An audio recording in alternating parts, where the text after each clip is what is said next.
ভারতের জাতীয় সঙ্গীত রচনা করেছেন রবীন্দ্রনাথ ঠাকুর। রবীন্দ্রনাথ ঠাকুর 1911 খ্রিস্টাব্দে 11ই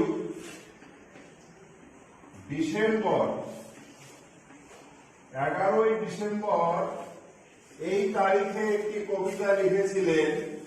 কবিতাটির নাম ভারত বিধাতা।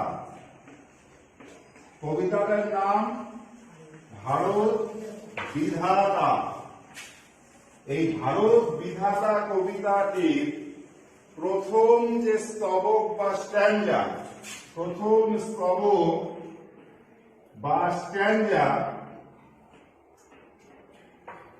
এই অংশটুকু ভারতের জাতীয় সঙ্গীত হিসেবে সংবিধান সভা বা কনস্টিটিউয়েন্ট অ্যাসেম্বলি 1950 সালের 24 জানুয়ারি তারিখে ভারতের জাতীয় সঙ্গীত বা ন্যাশনাল অ্যানথেম হিসেবে গ্রহণ করে।